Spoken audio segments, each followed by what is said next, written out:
Hello नमस्ते, स्वागत करता हूँ आप सभी साथियों का एनएस शिक्षा परिवार में। कैसे हो साथियों? उम्मीद करता हूँ बहुत ही शानदार होंगे। जैसा कि आप जानते हैं कि ये प्रैक्टिस सेट संज्ञा की है जो चल रही है। हमने इसी के साथ में अगर आप हमारे चैनल पे नए हैं तो चैनल को सब्सक्राइब जरूर करें, वीडियो को लाइक करें और अपने दोस्तों के साथ शेयर करें। आज का पहला क्वेश्चन शुरू करते हैं। आपकी स्क्रीन पे है, बताइए इसका क्या आंसर होगा। पहला क्वेश्चन है साथी, आजकल आजकल हर शहर में रावण पैदा हो रहे हैं। आजकल हर शहर में रावण पैदा हो रहे हैं। बताएंगे रेखांकित पद यानी रावण बताना है। रावण में कौन सी संज्ञा है, आपको बताना है कि रावण में कौन सी संज्ञा है। यहाँ पे इस रावण की बात हो रही है जो हर शहर में पैदा हो रहे हैं। यानी यहाँ पे जो रावण है, यहाँ पे जो रावण है इसके जैसे रावण के जैसे बहुत सारे रावण हैं और हर शहर में पैदा हो रहे हैं। इसलिए यानी यहाँ पे कौन सी संज्ञा है? जातिवाचक संज्ञा है। जिसके जैसे और हो उसे क्या कहते हैं? जातिवाचक संज्ञा कहते हैं। जिसके जैसे और हो, जिसके जैसा और हो उसे क्या कहते हैं? जातिवाचक संज्ञा कहते हैं। जिसके जैसा और हो, जिसके जैसा और हो। ये पंक्ति के माध्यम से अगर पूछा जाए तो रावण जातिवाचक संज्ञा है। अगर वैसे पूछा जाए रावण में कौन सी संज्ञा है तो व्यक्तिवाचक संज्ञा होगी। लेकिन ये पंक्ति के माध्यम से हर शहर में यानी अनेकों रावण की बात हो रही है, तो यहाँ पे जात की बात हो रही है। याद रखेंगे साथी। जैसा कि हम जानते हैं कि संज्ञा, हमें पता है कि संज्ञा मूल रूप से कितनी होती है। मूल रूप से संज्ञा के दो भेद होते हैं। मूल रूप से संज्ञा के दो भेद होते हैं। नंबर 1 पे आता है यथार्थवाचक संज्ञा, यथार्थवाचक संज्ञा। नंबर 2 पे आता है भाववाचक संज्ञा। कौन सी संज्ञा? भाववाचक संज्ञा। भाववाचक संज्ञा। अगर आधुनिक हिंदी के अनुसार संज्ञा के भेद पूछे, आधुनिक के अनुसार अगर संज्ञा के भेद पूछे, आधुनिक के अनुसार अगर संज्ञा के भेद पूछे तो वहाँ पे 3 भेद होते हैं। आधुनिक हिंदी के अनुसार संज्ञा के 3 भेद होते हैं। प्राचीन हिंदी के अनुसार अगर संज्ञा के भेद पूछे, प्राचीन हिंदी के अनुसार अगर संज्ञा के भेद पूछे तो कितने होते हैं? 5 भेद होते हैं। और अगर संज्ञा के भेद पूछे तो कितने होते हैं? 5 होते हैं। ठीक है साथी, याद रखेंगे। अगला क्वेश्चन है क्वेश्चन नंबर 2 आपकी स्क्रीन पे। क्वेश्चन नंबर 2 है व्यक्तिवाचक संज्ञा छाटिए। रवि ने छोटे बालक को डूबने से बचाया। रवि ने छोटे बालक को डूबने से बताया। इसमें संज्ञा व्यक्तिवाचक संज्ञा कौन सी है? छोटे बालक, बचाया, रवि, उपयुक्त सभी। बताएंगे सर। व्यक्तिवाचक संज्ञा की अगर हम बात करें, व्यक्तिवाचक संज्ञा जो होती है एक वचन होती है। व्यक्तिवाचक संज्ञा सदैव क्या होती है? एक वचन होती है। दुनिया में अकेली होती है। दुनिया में अकेली, दुनिया में अकेली क्या होती है? व्यक्तिवाचक संज्ञा होती है। तो इसमें option C is the right, क्योंकि रवि जो है, रवि एक वचन है, इसका बहुवचन नहीं बनाया जा सकता और ये दुनिया में क्या है? अकेला है। ठीक है, व्यक्तिवाचक संज्ञा उसे कहते हैं जो विशेष हो, एक वचन हो, दुनिया में अकेली। ठीक है। बालक क्या है? जातिवाचक है। बालक क्या है? बचाना क्या है? क्रिया है। ठीक है। अगला क्वेश्चन है क्वेश्चन नंबर 2, 3 आपकी स्क्रीन पे। संज्ञा के कितने भेद होते हैं? अभी हमने बात की, अगर संज्ञा मूल रूप से पूछा जाए, संज्ञा अगर मूल रूप से पूछा जाए तो कितने भेद होते हैं? 2 भेद होते हैं। आधुनिक हिंदी के अनुसार अगर संज्ञा के भेद पूछा जाए, आधुनिक के अनुसार, आधुनिक हिंदी के अनुसार संज्ञा के कितने भेद होते हैं? 3 होते हैं। प्राचीन हिंदी के अनुसार अगर बात की जाए संज्ञा के कितने भेद होते हैं तो 5 भेद होते हैं।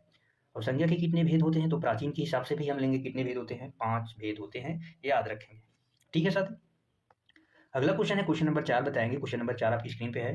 भारत महान देश है। इस वाक्य में जातिवाचक संज्ञा छांटना है। जातिवाचक संज्ञा बताना है, इसमें कौन सा है? भारत है जातिवाचक संज्ञा, महान है, देश है, या इनमें से कोई नहीं। भारत के जैसा, यहाँ पे ऑप्शन ए देखेंगे साथियों। भारत के जैसे और भारत हो सकती है क्या? नहीं हो सकती, क्योंकि विशेष की बात हो रही है। इसलिए यहाँ पे कौन सी संज्ञा है? व्यक्तिवाचक संज्ञा है। व्यक्तिवाचक संज्ञा है, इसका बहुवचन नहीं बनाया जा सकता, इसके जैसे और नहीं हो सकती। महान, महान क्या है? महान विशेषण, ये विशेषता बता रहा है किसी चीज की। महान क्या है? देश के बारे में बता रहा है, इसलिए क्या है? ये विशेषण है। और इसका ऑप्शन हो जाएगा सी, देश। देश जो कि जातिवाचक संज्ञा है, देश के जैसे और देश हो सकते हैं। ठीक है। जातिवाचक संज्ञा, जातिवाचक संज्ञा का बहुवचन बनाया जा सकता है। लिखेंगे जातिवाचक संज्ञा के बारे में। जातिवाचक,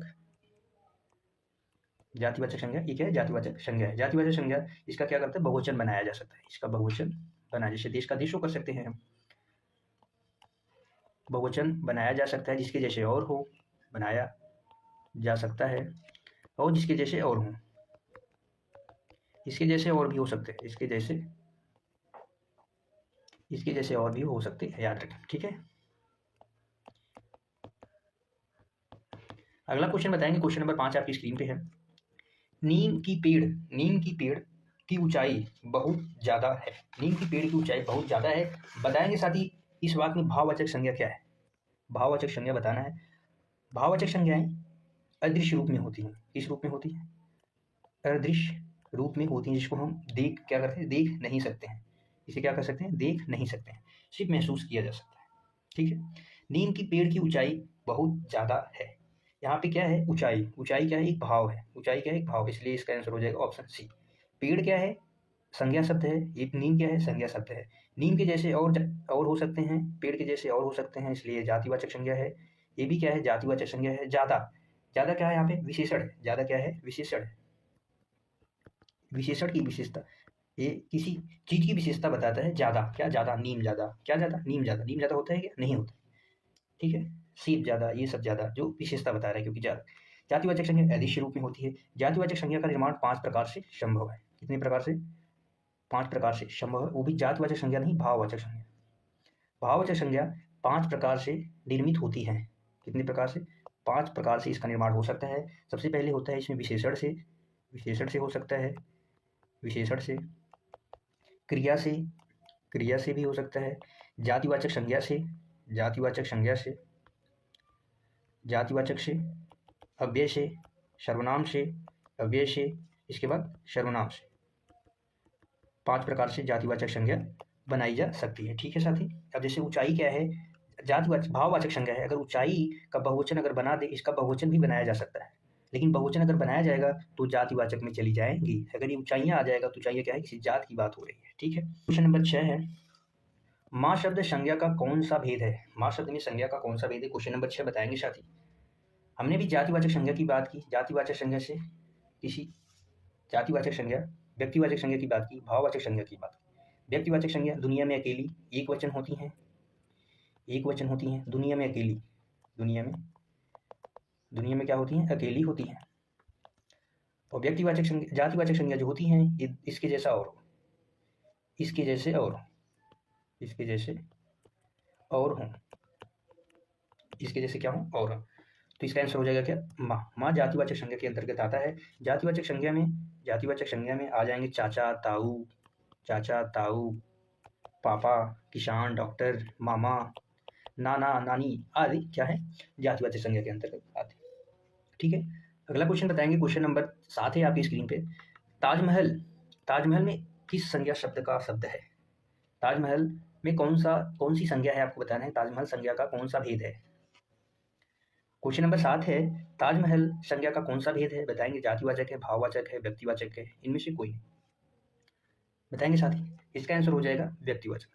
व्यक्तिवाचक संज्ञा हमने फिर से बता रहे हैं एक बार, क्या होती है, एक वचन होती है। इसके जैसे और नहीं हो सकते हैं, इसके जैसे और हो नहीं सकते हैं, क्या होती है, व्यक्तिवाचक। और जातिवाचक संज्ञा जिसके जैसा और हो सकते हैं, वो क्या कराती है, जात, जो संपूर्ण जात का बोध कराए। ठीक है। भाववाचक संज्ञा अदृश्य रूप में होती हैं, भाववाचक संज्ञा अदृश्य रूप में होती है। अगर इनका बहुवचन बना दिया जाए तो क्या हो जाती है, जातिवाचक बन जाती है। ठीक है, याद रखेंगे।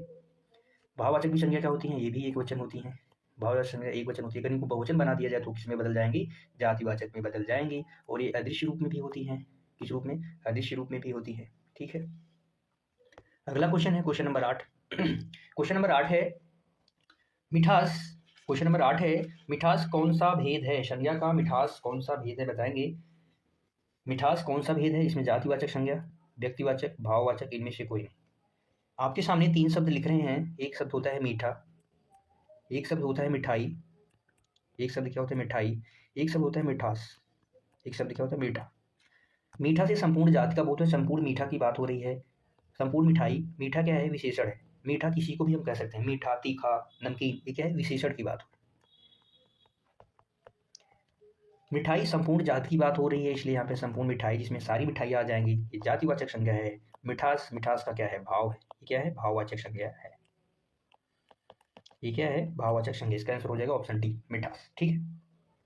अगला क्वेश्चन है क्वेश्चन नंबर 9। क्वेश्चन नंबर 9 बताएंगे। क्वेश्चन नंबर 9 है, निम्नलिखित वाक्यों में प्रयुक्त जो शब्द भाववाचक संज्ञा नहीं है उन्हें छांटिए। मैं आपकी सज्जनता, उदारता, माधुर्य और गौर वर्ण से प्रभावित हूँ। ऑप्शन है, ऑप्शन उदारता, भाववाचक संज्ञा क्या नहीं है, प्रभावित, माधुर्य, सज्जनता। अभी हमने कुछ समय पहले बात की कि भाववाचक संज्ञा का निर्माण 5 प्रकार से संभव है। भाववाचक संज्ञा का निर्माण कितने प्रकार से संभव है, 5 प्रकार से संभव है। ठीक है। सज्जन में, सज्जन से मिलकर सज्जनता बना है, सज्जन, जो कि क्या है, एक विशेषण है। ये क्या है, एक विशेषण है। विशेषण से सज्जनता क्या बना है, सज्जनता, जो भाववाचक संज्ञा है। क्या है, भाववाचक संज्ञा है। ठीक है, माधुर्य भी क्या है, भाववाचक संज्ञा है। उदार, उदार से बना है उदारता, उदार से क्या बना है, उदारता, ये क्या है, भाववाचक संज्ञा है। लेकिन प्रभावित, प्रभाव से बना है प्रभावित, जो कि क्या है, एक विशेषण है। प्रभावित क्या है, एक विशेषण है। उदार जो है, उदार से बना है, उदार क्या है, एक विशेषण है। उदार भी क्या है, एक विशेषण है। विशेषण से भाववाचक संज्ञा का निर्माण हुआ है, इसलिए उदारता है। लेकिन प्रभावित, प्रभावित क्या है, ये भाववाचक संज्ञा नहीं है। ठीक है, याद रखेंगे। अगला क्वेश्चन है क्वेश्चन नंबर 10 आपकी स्क्रीन पे।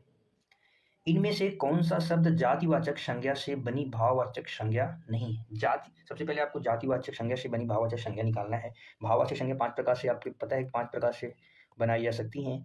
इसमें आपको जातिवाचक संज्ञा चोरी, मजदूरी, दलाली, ये किससे बना है, दलाल, दलाल से क्या बना है, दलाली, जो कि जातिवाचक संज्ञा है। मजदूर, मजदूर से बना है, मजदूर से बना है मजदूरी, चोर से बना है चोरी। सभी मजदूर की बात हो रही है, सभी चोर की बात हो रही है, सभी दलाल, ये तीनों क्या हैं, जातिवाचक संज्ञा से बनी है। लेकिन खुशहाल खुश शब्द से बना है, खुशहाली जो खुश शब्द से बना है, ये जातिवाचक संज्ञा से बनी भाववाचक संज्ञा नहीं है। ऑप्शन ए हो जाएगा जो सही हो जाएगा। ठीक है, अगला क्वेश्चन है, इनमें व्यक्तिवाचक संज्ञा कौन सी, व्यक्तिवाचक संज्ञा बताना है आपकी कौन सी है। घरेलू, स्वतंत्र, मांडवी, भला, बताएंगे व्यक्तिवाचक संज्ञा कौन सी। अगर हम यहाँ पे बात करें मांडवी, इसका आंसर हो जाएगा मांडवी, जो कि एक नदी का नाम है। क्या है, नदी का नाम। अगर हम नदी की बात करें तो ये जातिवाचक संज्ञा है, लेकिन अगर नदी का नाम आ जाए तो क्या है, व्यक्तिवाचक संज्ञा। ठीक है, ठीक है, याद रखेंगे ना साथी। अगला क्वेश्चन, क्वेश्चन नंबर 12 आपकी स्क्रीन पे है, इसका उत्तर बताएंगे साथी। निम्नलिखित वाक्य में बताना है आपको, निम्नलिखित वाक्य में प्रयुक्त जो भाववाचक संज्ञा नहीं है उसे आपको छांटना है। आपके सामने 4 ऑप्शंस दिए गए हैं, आपको इन्हें देखना है और उनमें बताना है कि कौन सी शब्द जो है भाववाचक संज्ञा नहीं है। यश है, निरर्थक है, अपयश है, मान है। यश, अपयश और मान, ये सब क्या है, भाववाचक संज्ञाएं हैं। इसका आंसर क्या हो जाएगा, ऑप्शन बी। बी क्या है, निरर्थक, जो कि एक विशेषण है। क्या है, जो एक विशेषण है, ये भाववाचक संज्ञा नहीं है। ठीक है, याद रखेंगे। और भाववाचक संज्ञाएं आप जानते हैं, हमने पढ़ा है कि भाववाचक संज्ञाएं क्या होती हैं, अदृश्य रूप में होती हैं। भाववाचक संज्ञाएं एक वचन होती हैं। भाववाचक क्या होता है, एक वचन होता है, अदृश्य रूप में होती हैं। किस रूप में, अदृश्य रूप में।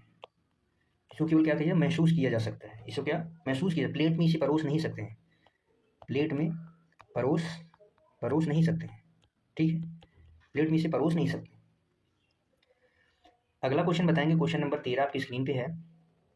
इनमें से कौन सा शब्द क्रिया से बनी भाववाचक संज्ञा नहीं है। ठीक है, क्रिया से बनी भाववाचक संज्ञा नहीं। धुलाई, धुनाई, धुलाई, पिटाई, सफाई, ये क्या है, धुलना। धुलना एक क्रिया है जो धुलना से बनी है। धुलाई, धुलना भी एक क्रिया है, धुलना एक क्रिया है। मूल धातु में ना प्रत्यय जुड़ने से क्रिया का निर्माण होता है। पीटना क्या है, पीटना क्या क्रिया है, पिटाई। इसका आंसर हो जाएगा option B. Option B is the right. जो सफाई है, सफाई क्या है, विशेषण है। सफाई साफ से बना है, साफ क्या है, एक विशेषण है। ठीक है, याद रखें। अगला क्वेश्चन है क्वेश्चन नंबर 14 आपकी स्क्रीन पर।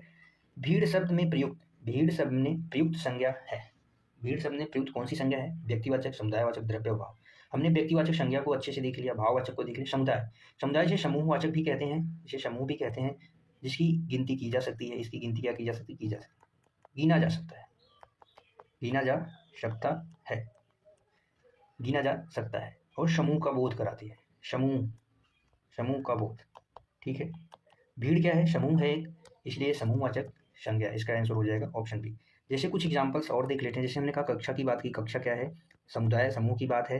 कक्षा के बाद अगर हम बात करें परिवार, परिवार सदस्यों से मिलकर बना होता है परिवार। परिवार के बाद सेना, पुलिस, सेना, पुलिस, ये सब क्या है, समुदायवाचक संज्ञा।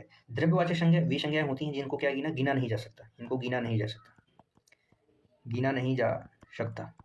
ठीक है, इसके अंतर्गत आएगी दूध, दूध, दही, घी, आदि सब क्या है, द्रव्यवाचक संज्ञा है। ठीक है, अगला क्वेश्चन है क्वेश्चन नंबर 15 आपकी स्क्रीन पर। निम्नलिखित वाक्यों में से आपको भाववाचक संज्ञा बताना है कौन सी है भाववाचक संज्ञा है। गाय, गाय संपूर्ण जाति का बोध करा रहा है। राधेश्याम किसी नाम व्यक्ति का बोध करा रहा है। वृक्ष क्या है, संपूर्ण जाति का बोध करा रहा है। इसका आंसर हो जाएगा ऑप्शन बी। ऊंचाई, साधना, आय, ये सब क्या है, भाववाचक संज्ञा है। ठीक है, आपके सामने अगला क्वेश्चन है क्वेश्चन नंबर 16। दीपू एक ईमानदार ऑफिसर है। ये ऑफिसर में कौन सी संज्ञा है, आपको बताना है कि ऑफिसर में कौन सी संज्ञा है। व्यक्तिवाचक है, जातिवाचक है, समूहवाचक है या द्रव्यवाचक है, बताएंगे।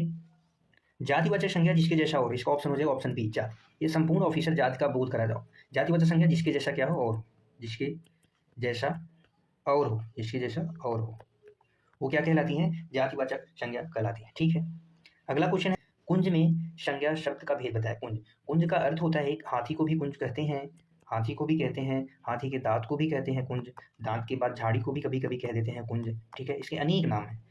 जहाँ पे अनेकता का बोध हो वहाँ पे क्या होता है? जाति का बोध होता है। वहाँ पे जातिवाचक संज्ञाएं संपूर्ण जाति का बोध करा रहा है। अगला आज का आखिरी क्वेश्चन है क्वेश्चन नंबर 18। कौन सा शब्द भाववाचक संज्ञा नहीं है? भाववाचक संज्ञा बतानी है। सदैव एक वचन क्या होती हैं? सदैव वचन अदृश्य रूप होती हैं, अदृश्य रूप में होती हैं, प्लेट में इसे परोस नहीं सकते। ठीक है, किस रूप में होती हैं? अदृश्य रूप में। अच्छे से लिख देते हैं, अदृश्य, इस रूप में, अदृश्य रूप में। ठीक है, तो इसमें क्या हो जाएगा? नहीं है मिठाई। मिठाई क्या है? भाववाचक संज्ञा नहीं है। ठीक है, मिठाई क्या है? ये क्योंकि जातिवाचक संज्ञा, ये क्या है? जातिवाचक। चतुर विशेषण है, चतुर से निर्माण हुआ है। लड़ना क्या है? क्रिया है। लंबा क्या है? विशेषण है। लंबा क्या है? विशेषण है। इसलिए ये तीनों क्या है? भाववाचक संज्ञा है। इसमें ए मिठाई जो जातिवाचक संज्ञा। ठीक है, सामने जो बड़ा सा महल दिखाई दे रहा है वह मेरा है शब्द में कौन सा सर्वनाम है? निश्चयवाचक, अनिश्चयवाचक, निजवाचक, संबंधवाचक। बताएंगे साथी। सर्वनाम के टोटल कितने भेद होते हैं? सर्वनाम के अगर भेद की बात की जाए, सर्वनाम के अगर भेद की बात की जाए तो टोटल 6 भेद होते हैं। और अगर शब्दों की बात की जाए, सर्वनाम में अगर शब्दों की संख्या कितनी होती है तो शब्दों की संख्या टोटल कितनी होती है? 11। निश्चयवाचक सर्वनाम किसी निश्चित वस्तु या प्राणी का बोध होगा, किसी निश्चित वस्तु का बोध होगा, किसी निश्चित, इसमें किसी अनिश्चित वस्तु का बोध होगा, अनिश्चित वस्तु का बोध होगा। जैसे कुछ, कोई, ये सब क्या है? अनिश्चित चीज का बोध कराता है। और निजवाचक सर्वनाम में स्वतः अपने आप का बोध होगा, स्वतः अपने आप, स्वतः अपने आप, स्वयं, अपने, स्वयं आदि का बोध होगा। मैं अपना काम स्वयं करूंगा। सामने जो बड़ा सा महल दिखाई दे रहा है, किसी वस्तु के बारे में बता रहा है, महल के बारे में, वह निश्चयवाचक सर्वनाम है, निश्चित चीज की बात कर रहा है। संबंध में जो शो से संबंधवाचक सर्वनाम होता है। दो उपवाक्यों को जोड़ने का काम करता है संबंधवाचक सर्वनाम, याद रखेंगे। अगला क्वेश्चन है क्वेश्चन नंबर 2, बताएंगे साथी, आपकी स्क्रीन पे है। जिस सर्वनाम का प्रयोग बात सुनने के लिए होता है, जिस सर्वनाम का प्रयोग बात सुनने के लिए होता है उसे क्या कहते हैं? उत्तम पुरुष, मध्यम पुरुष, अन्य या इनमें से कोई नहीं। सर्वनाम में होता है एक पुरुषवाचक सर्वनाम। सर्वनाम का भेद एक होता है पुरुषवाचक सर्वनाम। पुरुषवाचक सर्वनाम के कितने भेद होते हैं? इसके 3 भेद होते हैं। उत्तम पुरुष, मध्यम पुरुष और अन्य पुरुष। ये कौन होते हैं? इसके 3 भेद होते हैं। तीनों भेद यही हैं। उत्तम पुरुष कहने वालों के लिए, जैसे जो कहने वाला होता है यानी वक्ता की अगर बात की जाए, वक्ता की अगर बात की जाए यानी कहने वाला जो होता है वो उत्तम पुरुष होता है। कहने वाला क्या होता है? उत्तम पुरुष होता है। सुनने वाला यानी श्रोता जिसे कहते हैं, सुनने वाला श्रोता के लिए क्या होता है? मध्यम पुरुषवाचक सर्वनाम होता है। सुनने वाला क्या होता है? मध्यम पुरुष। इसका आंसर हो जाएगा ऑप्शन बी। जब तीसरे अन्य की बात हो, अन्य तीसरे की बात हो तो वहां पर अन्य पुरुषवाचक सर्वनाम होता है, याद रखेंगे। अगला क्वेश्चन है क्वेश्चन नंबर 4 आपकी स्क्रीन पे। क्वेश्चन नंबर 4 है उसे क्या पता जिसे कभी कोई कष्ट न हुआ हो, कौन सा सर्वनाम है इसमें? बताएंगे साथी, इसमें कौन सा सर्वनाम है? निश्चयवाचक सर्वनाम, निजवाचक सर्वनाम, प्रश्नवाचक सर्वनाम, संबंधवाचक सर्वनाम। अभी हमने निश्चयवाचक सर्वनाम देखा, निजवाचक स्वतः स्वयं अपने आप का बोध कराए। प्रश्नवाचक में कौन और क्या से प्रश्न किया जाता है। जैसे हमने कहा क्या लाए हो, क्या लाए हो, कौन आया है, क्या लाए हो, कौन आया है, इत्यादि। अगर और इसमें प्रश्नवाचक चिन्ह का भी इस्तेमाल होता है, इसमें प्रश्नवाचक चिन्ह का भी इस्तेमाल किया जाता है प्रश्न पूछने के लिए। उसे और जिसे यहाँ पे संबंध की बात हो रही है, इसलिए यहाँ पे संबंधवाचक सर्वनाम होगा। ठीक है, अगला बताएंगे क्वेश्चन नंबर 4 है। क्वेश्चन नंबर 4 है निम्न लिखित में से किस विकल्प में सभी सर्वनाम पुरुषवाचक हैं? सभी सर्वनाम पुरुषवाचक हैं, सभी सर्वनाम पुरुषवाचक हैं, बताएंगे आप। पुरुषवाचक सर्वनाम के 3 कितने भेद होते हैं? 3 भेद होते हैं। 3 भेद में पहले आता है उत्तम पुरुष, उत्तम पुरुष के बाद मध्यम पुरुष, मध्यम पुरुष के बाद अन्य पुरुष, अन्य पुरुषवाचक। उत्तम में होता है मैं और हम, मैं हम के साथ कारक विभक्ति प्लस कौन? कारक विभक्ति प्लस कारक आता है। मध्यम में होता है तू और तुम, तू और तुम और आप, तू और तुम और आप। और अन्य में यह, वह, ये और वे, ये और वे होते हैं। यह का बहुवचन अगर पूछे तो ये होता है, वह का बहुवचन अगर पूछे तो क्या होता है? वे होते हैं। ठीक है, इसमें आ गया जो आ गया, जो यानी संबंधवाचक है, जो नहीं होगा, जो इसमें आता ही नहीं। इसमें भी आ गया जो, इसमें भी आ गया किसी। तो यहाँ पे ऑप्शन ए, हम, तुम, ये, वे और मैं, ये सब क्या है? पुरुषवाचक सर्वनाम के शब्द हैं। ठीक है, याद रखेंगे। अगला क्वेश्चन है क्वेश्चन नंबर 5 आपकी स्क्रीन पे। क्वेश्चन नंबर 5 है उसकी गाय 10 किलो दूध देती है रेखांकित शब्द में सर्वनाम बताना, यानी उसकी में कौन सा सर्वनाम है बताएंगे साथी। परिणामवाचक, ऑप्शन ई है परिणामवाचक, निश्चयवाचक, अन्य पुरुषवाचक, संबंधवाचक। संबंध में संबंध जोड़ता है, अन्य में किसी तीसरे अन्य की बात की जाती है, अन्य तीसरे की बात अगर की जाए तो क्या होता है, अन्य पुरुषवाचक सर्वनाम होता है। जैसे इसका ऐसे होता है, इसमें यह है, वह है, यह वह शब्दों की संख्या, ये, वे, उसका, उसकी, उसका, उसकी इत्यादि। निश्चय में ये निश्चयवाचक सर्वनाम है। निश्चय में निश्चित वस्तु का बोध होता है, परिमाण या मात्रा की बात की जाती है, ठीक है। इसका आंसर हो जाएगा ऑप्शन सी। अन्य पुरुषवाचक सर्वनाम है उसकी गाय, यानी उसकी की बात कर रहे हैं, उसकी में कौन सा सर्वनाम है, अन्य यानी किसी तीसरे की बात हो रही है, उसकी, उसका, उसकी, ये, वे, ये सब क्या है, अन्य पुरुषवाचक सर्वनाम है, ठीक है। अगला क्वेश्चन बताएंगे, क्वेश्चन नंबर 6 है आपकी स्क्रीन पर। सर्वनाम जिनका प्रयोग एक वचन व बहुवचन दोनों में किया जा सके। हमने कहा मेरा मकान, हमने कहा मेरा मकान, मेरा मकान, हम मेरा मकानो थोड़ी ना कर देंगे, मेरा मकानो क्या सही होगा, मेरा मकानो मकान होगा, नहीं होगा, तो इसका नहीं किया जाता। तुम्हारा मकान, तुम्हारा मकानो भी नहीं कर सकते, तुम्हारा घर, तुम्हारा घर, तुम्हारा घरों भी नहीं कर सकते, तुम्हारा घर, ठीक है। जो से अगर आप बने, जो आया क्या है, एक वचन हो गया, जो आया ये क्या हो गया, ये भी ये बहुवचन हो जाएगा, तो इसका प्रयोग कर सकते हैं जो का प्रयोग एक वचन और बहुवचन में दोनों में कर सकते हैं। तेरे सपने, हमने कहा तेरे सपने, तेरे सपना, तेरा सपना थोड़ी ना कर देंगे, तेरा सपना भले कर देंगे, तेरे से तेरा कर देंगे, लेकिन तेरे नहीं कर पाएंगे। जैसे हमने कहा तेरे सपने, ये क्या है, बहुवचन है, तेरे सपने, लेकिन अगर तेरे सपना ये क्या है, वाक्य गलत हो जाएगा। यहाँ पे भी इसको, तेरे को भी हमें चेंज करना पड़ेगा, लेकिन जो में जो को नहीं चेंज करना, तेरा, जो आया, दोनों के लिए प्रयुक्त होता है बहुवचन के लिए, ठीक है। अगला क्वेश्चन बताएंगे, क्वेश्चन नंबर 7 है, मुझे अपने गांव जाना है, इस वाक्य में सर्वनाम कौन सा है। मुझे अपने गांव जाना है, इस वाक्य में कौन सा सर्वनाम है। जब अनिश्चयवाचक किसी अनिश्चित वस्तु का बोध हो, कोई और कुछ है तो अनिश्चित का। निज मतलब आप स्वयं, आप या स्वयं कोई कार्य करो अपने आप, जैसे मैं अपने आप जाऊंगा। निश्चय वस्तु का बोध हो, जैसे यह मेरी कार है। इसका आंसर हो जाएगा पुरुषवाचक सर्वनाम में जैसे होता है वक्ता के लिए। कौन, वक्ता के लिए। ये किसके लिए होता है, वक्ता के लिए। किसके लिए होता है, वक्ता के लिए होता है। जैसे मैं क्या है, मैं से बना है मुझको, मैं पुरुषवाचक सर्वनाम है, ठीक है। अगला क्वेश्चन बताएंगे, क्वेश्चन नंबर 8 आपकी स्क्रीन पे है। क्वेश्चन नंबर 8, सर्वनाम जिसका व्यवहार एक वचन में नहीं होता है, आपको बताना है। अभी हमने देखा जो का व्यवहार एक वचन और बहुवचन दोनों में होता है।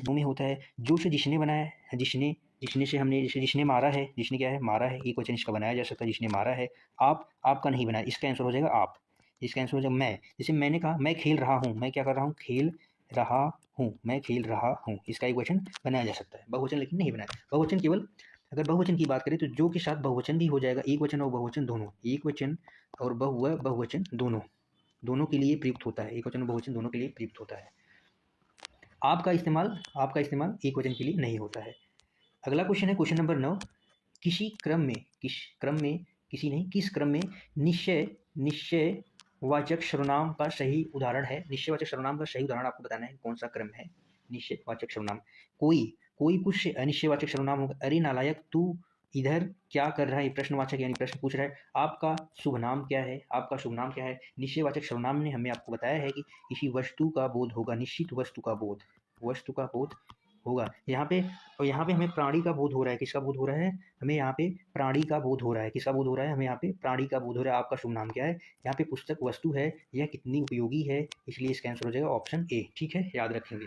अगला क्वेश्चन है क्वेश्चन नंबर 10 आपकी स्क्रीन में बताएंगे, कौन सा कथन सत्य है। सर्वनाम संज्ञा की पुनरावृत्ति को रोकता है, सर्वनाम संज्ञा की तरह प्रयुक्त होता है, सर्वनाम की भी अपना लिंग वचन होता है। सर्वनाम यहाँ पे का होगा, सर्वनाम का भी अपना लिंग वचन होता है। सर्वनाम के बिना किसी भी वाक्य सुंदर हो सकता है, सर्वनाम के बिना भी वाक्य सुंदर हो सकता है, ये तो गलत हो गया। सर्वनाम का अपना लिंग वचन होता है, सर्वनाम संज्ञा की तरह प्रयुक्त होता है, सर्वनाम संज्ञा शब्दों की पुनरावृत्ति को रोकता है, और सर्वनाम के बिना वाक्य सुंदर कभी नहीं हो सकता।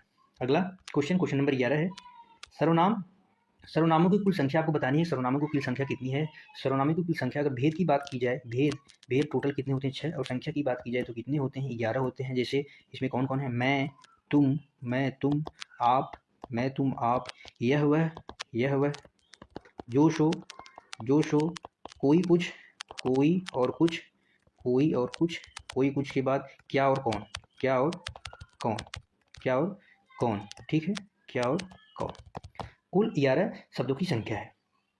इसके बाद अगला क्वेश्चन बताएंगे, क्वेश्चन नंबर 12 आपकी स्क्रीन पे है। क्वेश्चन नंबर 12, मैं कुछ पुस्तकें लाया हूँ, इन्हें तुम रख लो, इन्हें तुम रख लो। इस वाक्य में रेखांकित सर्वनाम का भेद बताना है कि कुछ क्या है, कुछ क्या है बताएंगे। सर्वनाम में पुरुषवाचक पुरुष जाति का बोध, संबंध में जोश हो, निजवाचक में आप स्वयं निज, यहाँ पे अनिश्चय कोई और कुछ की अगर बात की जाए तो वहाँ पे अनिश्चयवाचक सर्वनाम होता है, याद रखिए।